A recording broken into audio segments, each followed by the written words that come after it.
Vous êtes branchés sur la radio Campus Unikin, la radio du savoir, sur 107.6 MHz, votre radio. Bonjour à tous et bienvenue à ce journal. Au sommaire, 3 nouveaux ambassadeurs extraordinaires accrédités en RDC ont été reçus par le chef de l'État, Félix Antoine Tshisekedi, à la Cité de l'Union africaine.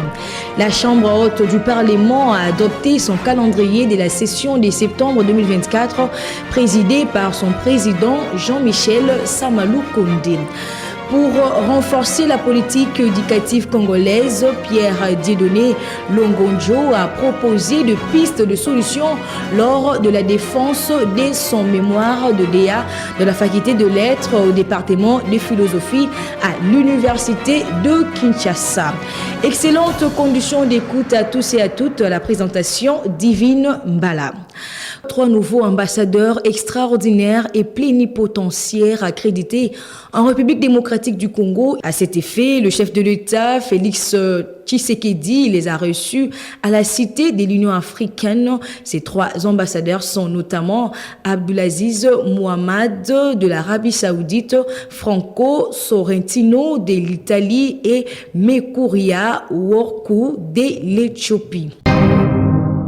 Comme je l'ai dit au sommaire, le Sénat congolais adopte son calendrier de la session de septembre 2024. C'était au cours d'une plénière à la Chambre haute du Parlement, présidée par Jean-Michel Samalou Kondé. Cette adoption intervient après l'installation officielle de membres du bureau des commissions permanentes.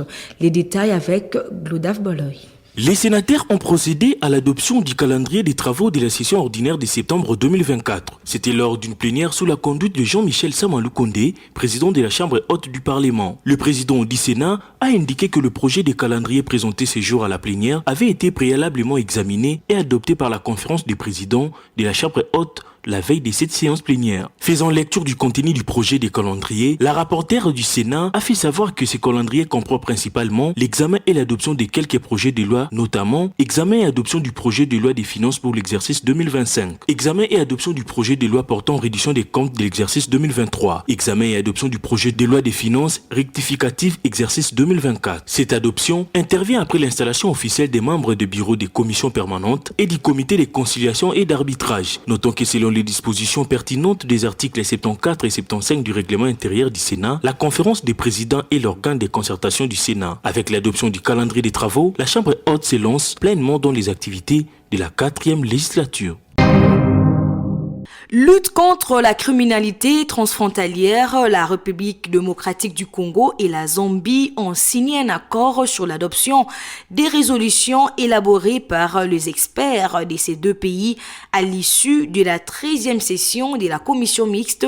À cet effet, le vice-premier ministre, ministre de l'Intérieur, Jacques Chabani et son homologue zambien Ambroise Louis-J ont pris part à ces assises. Le détail avec Jonathan Kachama. La République démocratique du Congo et la Zambie sont déterminés à améliorer leurs relations bilatérales, notamment en ce qui concerne les relations en matière de lutte contre la criminalité transfrontalière. C'est ce qui ressort d'un communiqué officiel conjointement signé entre le vice-premier ministre, ministre de l'Intérieur congolais Jacques Chabani et son homologue de Zambie Ambroise Lufuma sur l'adoption des relations élaborées par les experts de la RDC et de la Zambie à l'issue de la 13e session de la commission mixte défense et sécurité de ces 2 pays. Les experts de la RDC et la Zambie avaient bien avant cette réunion ministérielle évalué de mesures préventives qui ont été prises pour mettre fin aux incidents constatés le long de cette frontière commune. Rappelons que la 14e session est prévue très prochainement en République démocratique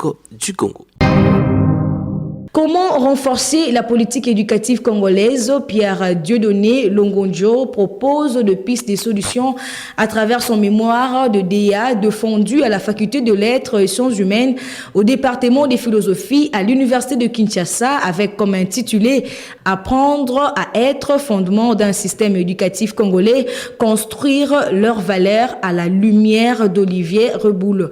Pierre Dieudonné explique l'apport de son travail dans la société. On l'écoute. C'est une recherche qui porte sur les conditions de faisabilité à partir desquelles il est possible aujourd'hui avec la philosophie, de tenter d'amorcer le renforcement du système éducatif congolais. Et pour cela, nous avons vu qu'il y a un auteur qui a longuement réfléchi sur l'éducation et dont les conclusions peuvent être très utile pour notre pays, pour notre système. C'est Olivier Reboul, c'est un philosophe français, philosophe de l'éducation. Nous sommes partis à la découverte de sa philosophie et c'est à partir de lui que nous pouvons orienter notre système éducatif. Nous avons trouvé que avec les acquis philosophiques qu'il aborde, cela peut nous servir pour notre pays. Par rapport à ce travail, je pense devoir partir de ce qu'on appelle le triangle appropriatif en éducation. C'est un triangle qui nous met devant trois. D'abord, apprécier, justifier et puis dépasser. Ça, c'est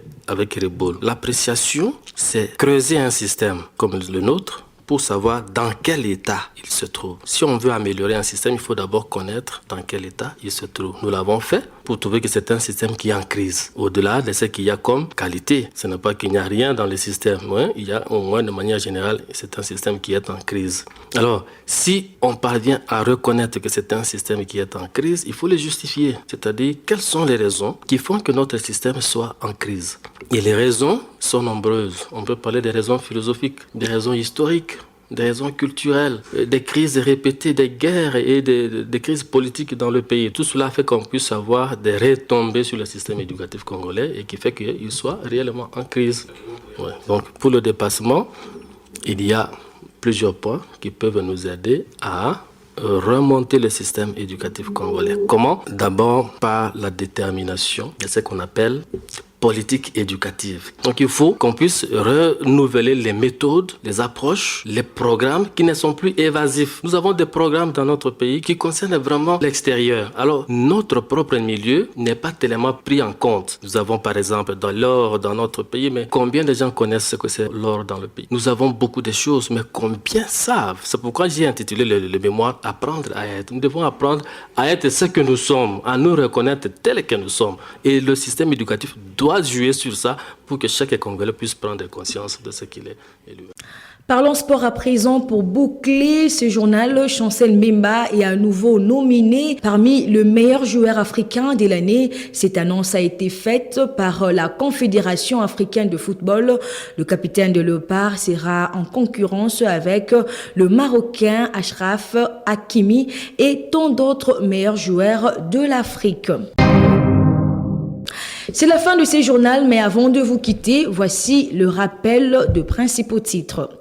3 nouveaux ambassadeurs extraordinaires accrédités en RDC ont été reçus par le chef de l'État, Félix Tshisekedi, à la Cité de l'Union africaine. La Chambre haute du Parlement a adopté son calendrier de la session de septembre 2024, présidé par son président Jean-Michel Sama Lukonde.